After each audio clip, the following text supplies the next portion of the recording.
發現一件好奇怪嘅事呢？你明明呢，就係比自己身邊嘅人善良，又比其他嘅人努力，但係亦都好願意付出，但係好可惜呢，就唔知點解你嘅機會啦、你嘅運氣啦、你嘅人緣啦，總係差少少。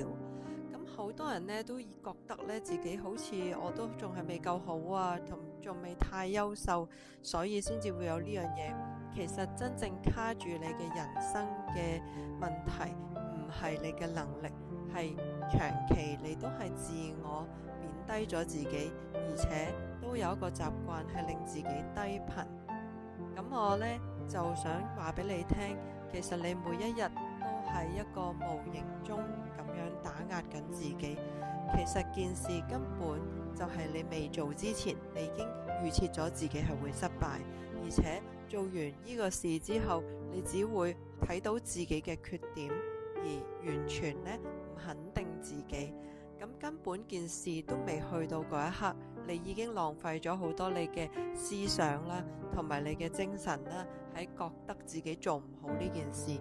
咁其實本身呢件事你諗深一層，本身人哋都冇懷疑到你，係你自己已經將自己嘅小劇場懷疑自己多幾次啦。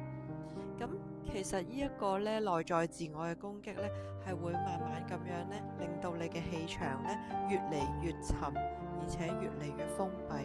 就算呢有好運嚟到嘅時候，一見到你樣樣都唔相信，咁其實你無意間已經將你嘅好運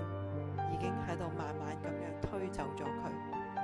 其實人生轉運嘅方式係非常簡單，唔係改變環境，亦都唔係改變運勢，而係停止你自己嘅內耗，停止你自己喺度有好多小劇場咁樣去否定自己。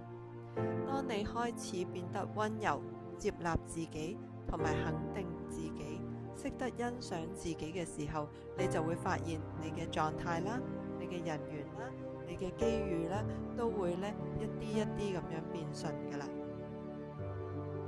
如果你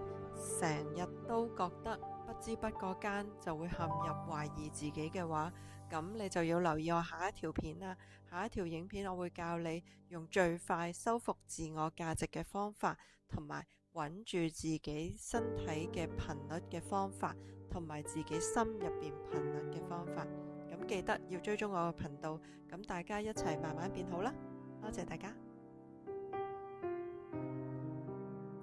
如果大家都鍾意我嘅頻道嘅話，請你哋按讚、分享同埋訂閱我嘅頻道啦。咁我哋下次再見啦，多謝，拜拜。